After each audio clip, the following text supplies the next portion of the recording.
American cuisine is sometimes dismissed as nothing more than fast food. But the food of the United States is much more diverse than that. American cooking developed through centuries of immigration, regional traditions, indigenous ingredients, agricultural history, and cultural exchange. Every part of the country has its own specialties. New England is famous for seafood and creamy chowders.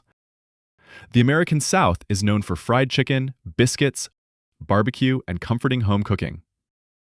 Louisiana created an entirely distinct cuisine, influenced by African, French, Spanish, Caribbean, and indigenous traditions.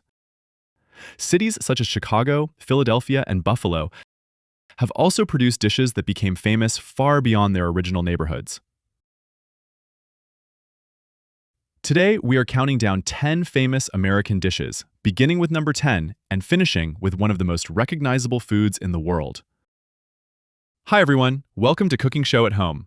Please do not forget to like this video and subscribe to the channel if you have not already. Let's begin our journey through American food. Number 10. Apple pie. We are starting with a dessert connected so closely with the United States that people often use the expression as American as apple pie. Interestingly, apple pie did not originate in America. European settlers brought apple-growing traditions and pie recipes across the Atlantic. Apples had been cultivated in Europe and Asia for centuries, and versions of apple pie appeared in European cookbooks long before the United States existed. But Americans adopted the dessert, changed it, and eventually turned it into a national symbol. A traditional American apple pie begins with a buttery pastry crust filled with sliced apples, sugar, cinnamon, and sometimes nutmeg. The pie may be covered with a solid layer of pastry or decorated with a woven lattice crust. As the pie bakes, the apples soften and release their juice. The sugar and spices create a sweet, fragrant filling, while the pastry becomes crisp and golden. The choice of apple makes a major difference. Tart apples, such as Granny Smith, help balance the sweetness, while other varieties provide a softer texture and deeper apple flavor. Apple pie is commonly served warm. A scoop of vanilla ice cream may be placed on top, creating the classic dessert known as apple pie a la mode. In some parts of the country, especially in the Midwest and New England, apple pie may even be served with a slice of sharp cheddar cheese.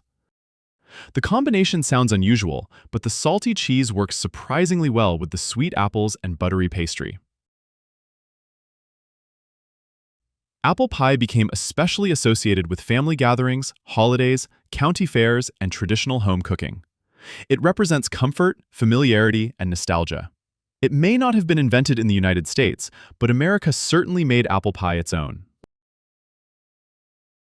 At number 9, we travel to Buffalo, New York, for one of America's most popular bar foods, buffalo wings. Buffalo wings are chicken wings fried until crispy and coated in a spicy, buttery sauce. Despite the name, the dish has nothing to do with the animal. It is named after the city of Buffalo, where the modern version is generally believed to have appeared during the 1960s. The classic buffalo sauce is remarkably simple. It usually combines hot pepper sauce with melted butter. The butter softens the sharp heat of the peppers and helps the sauce cling to the wings. The result is spicy, tangy, buttery, and slightly acidic. Traditional buffalo wings are not usually breaded. The skin becomes crisp during frying, and the wings are tossed in sauce immediately before serving.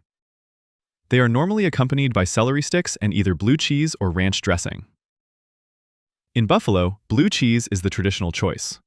The cold, creamy dressing helps balance the heat of the sauce, while the celery provides a fresh crunch between bites.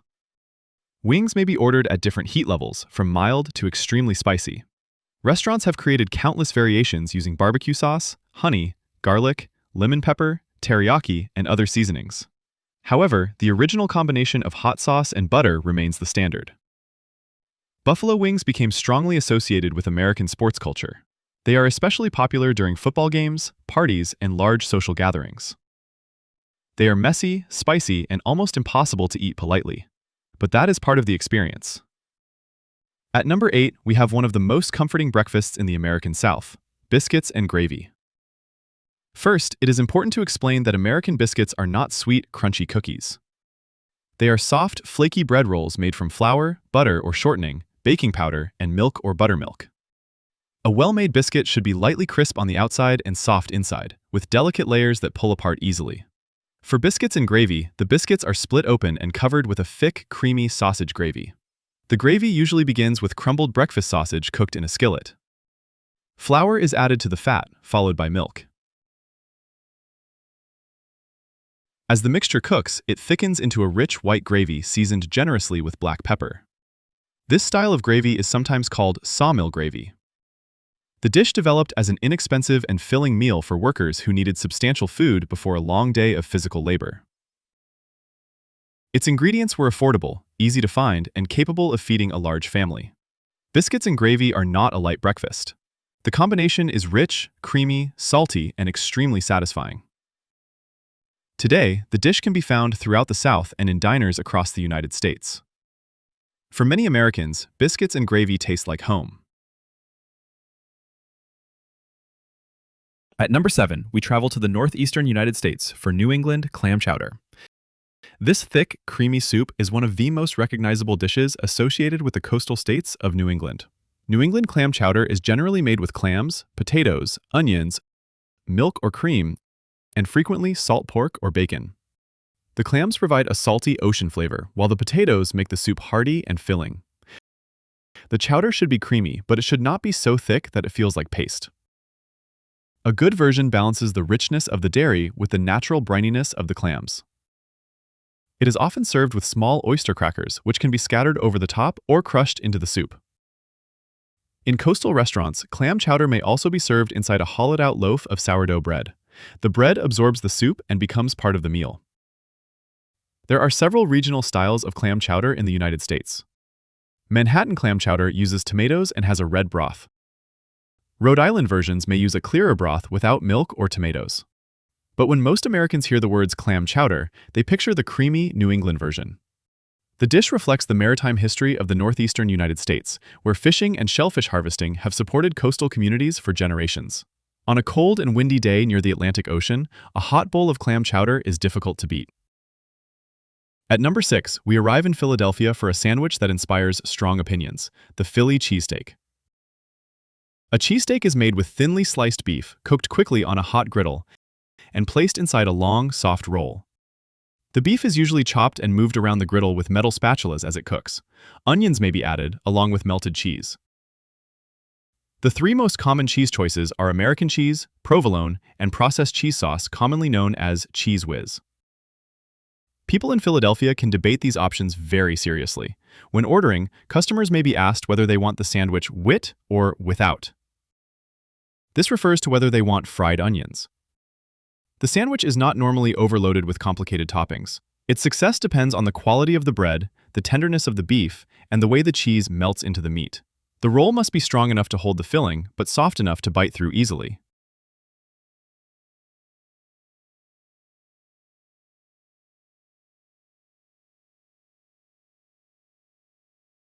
The cheesesteak is generally connected to Philadelphia street food vendors during the early 20th century. Over time, specialized cheesesteak restaurants appeared throughout the city, and several became landmarks. Visitors often compare famous shops, arguing over which one serves the most authentic sandwich.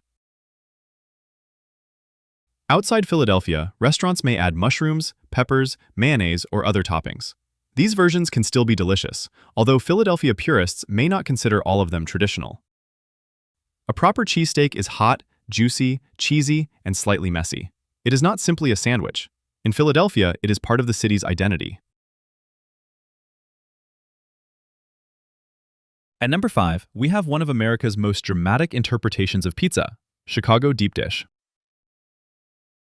This is not the kind of pizza that can be folded and eaten while walking down the street. Chicago deep dish pizza is baked in a tall, round pan, giving it high edges and enough space for a large quantity of filling. The crust is buttery, sturdy, and almost pie-like.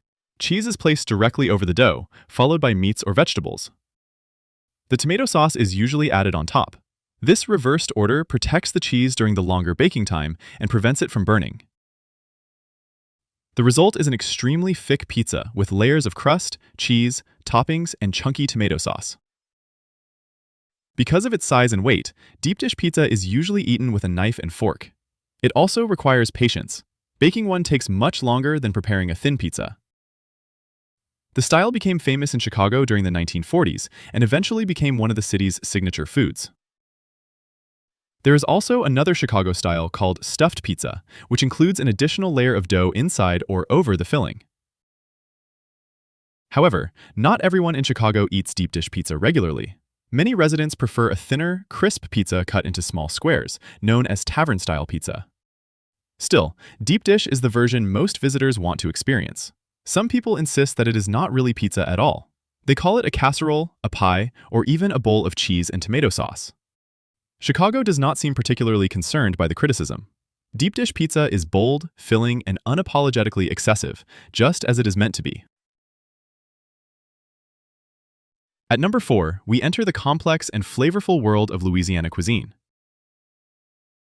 Gumbo is a thick stew that reflects the cultural history of the region. African, French, Spanish, Caribbean, and Indigenous influences all contributed to the development of Louisiana cooking. There is no single universal gumbo recipe. Some versions contain chicken and smoked sausage. Others include shrimp, crab, oysters, or crawfish. Certain recipes combine meat and seafood, while others keep them separate.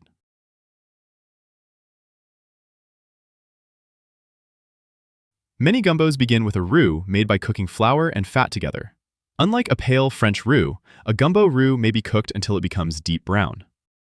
This creates a strong, toasted flavor, but it requires careful attention because the flour can burn quickly.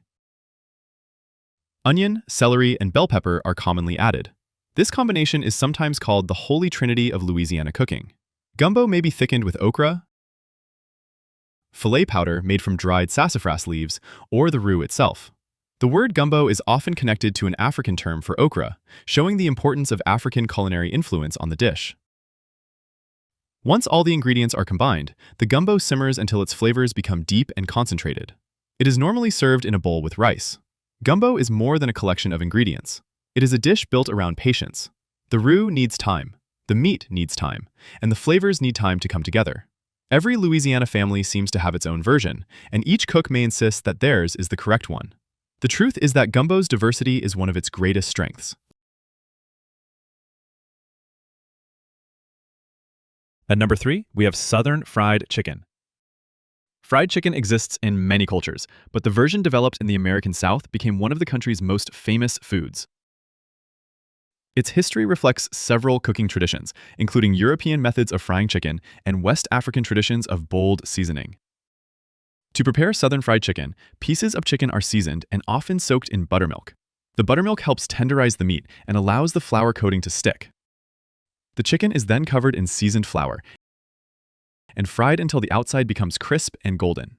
The goal is a crust with plenty of ridges and crunchy pieces, while the meat inside remains tender and juicy. Seasonings vary widely. Salt and black pepper are essential, but cooks may also use paprika, cayenne, garlic powder, onion powder, or other spices. Some families guard their seasoning mixtures carefully. Fried chicken may be served hot, but it is also surprisingly good at room temperature. This made it a practical food for picnics, church gatherings, family celebrations, and long journeys. Traditional side dishes can include mashed potatoes, gravy, biscuits, collard greens, macaroni and cheese, coleslaw, or corn on the cob. Another popular American combination is chicken and waffles. Crispy fried chicken is served with a waffle, butter, and maple syrup. The combination of salty, sweet, crunchy, and soft flavors has become especially popular at brunch restaurants. Making excellent fried chicken is not as simple as it looks. The oil must be hot enough to crisp the coating, but not so hot that the outside burns before the meat cooks. When everything works correctly, Southern fried chicken delivers one of the most satisfying sounds in food, the crackle of a perfectly crisp crust. Number 2, Texas barbecue brisket. Barbecue traditions vary dramatically across the United States. The Carolinas are famous for pork and vinegar-based sauces. Kansas City barbecue is known for a wide variety of meats and a thick, sweet sauce. Memphis is strongly associated with pork ribs and pulled pork. Texas, however, is famous for beef, especially brisket. Brisket comes from the chest of the animal. It is a tough cut containing a large amount of connective tissue. Cooked quickly, brisket can be difficult to chew. But cooked slowly at a low temperature, the connective tissue gradually breaks down and the meat becomes tender. In Central Texas barbecue, brisket is commonly seasoned with little more than salt and coarse black pepper. The meat is then smoked for many hours over wood, often oak. During cooking, the outside develops a dark crust known as bark. Inside, a pink smoke ring may appear beneath the surface. The finished brisket should be tender enough to pull apart, but it should not collapse into mush. Slices should remain intact while bending easily. Brisket has two main sections, the flat, which is leaner, and the point, which contains more fat. Customers may request lean, fatty, or mixed slices. Traditional Texas barbecue is often served on butcher paper with white bread, sliced onions, pickles, and perhaps sausage. Sauce may be available, but excellent brisket should not need much of it. For serious barbecue restaurants, cooking begins long before customers arrive.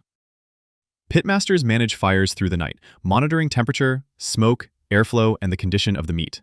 Barbecue may look rustic, but producing consistent brisket requires knowledge, patience, and years of practice. And finally, at number 1, we have the American Hamburger. Few dishes represent the United States as clearly as a beef patty served inside a bun.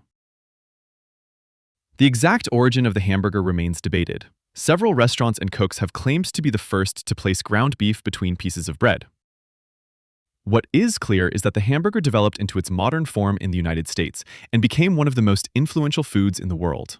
The basic design is simple: a ground beef patty, a sliced bun, and a selection of toppings. But within that simple structure, there are endless possibilities. Add a slice of cheese, and it becomes a cheeseburger. American cheese is especially popular because it melts evenly over the hot beef.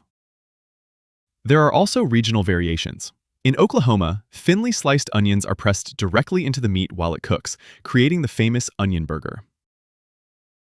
In parts of the Midwest, butter may be added to the bun or directly to the burger. A California-style burger may include avocado, while New Mexico is known for burgers topped with roasted green chilies. One of the most popular modern versions is the smash burger. Instead of shaping a thick patty, the cook places a ball of ground beef on a very hot griddle and presses it down firmly. This creates maximum contact with the hot surface, producing a deeply browned, crisp edge. The hamburger's popularity comes partly from its flexibility. It can be inexpensive fast food, backyard barbecue food, diner food, or a carefully prepared restaurant dish made with premium beef and homemade buns. It can be small and simple, or so tall that eating it becomes an engineering problem. Burgers have also adapted to changing diets. Today, restaurants offer turkey burgers, chicken burgers, vegetable patties, and plant-based alternatives. But the classic hamburger remains the standard. It is portable, customizable, satisfying, and instantly recognizable. From roadside diners and backyard grills to restaurants around the world, the hamburger has become America's most famous culinary export. And that is why it takes the #1 position on our list. American cuisine cannot be explained by one ingredient, one region, or one cooking tradition. It includes the seafood of New England, the barbecue pits of Texas, the family kitchens of the South, the multicultural food traditions of Louisiana, and the famous street foods created in cities such as Philadelphia, Buffalo, and Chicago. Some American dishes developed from recipes brought by immigrants. Others were shaped by indigenous ingredients, African cooking knowledge, regional agriculture, and the practical needs of working communities. Over time, these influences became something distinctly American. Of course, 10 dishes are not enough to represent the entire country. We can easily create another list featuring Maine lobster rolls, macaroni and cheese, jambalaya, hot dogs, pulled pork, shrimp and grits, meatloaf, cornbread, key lime pie, or New York-style pizza. But now I would like to hear from you. Which American dish is your favorite? Is there an important dish that should have been included in the countdown? And which country's food should we explore next? Please share your opinion in the comments. Thank you so much for watching Cooking Show at Home. Please give this video a like, subscribe to the channel, and turn on notifications so you do not miss our next food journey. Until next time, keep exploring, keep tasting, and enjoy your food. See you in the next video.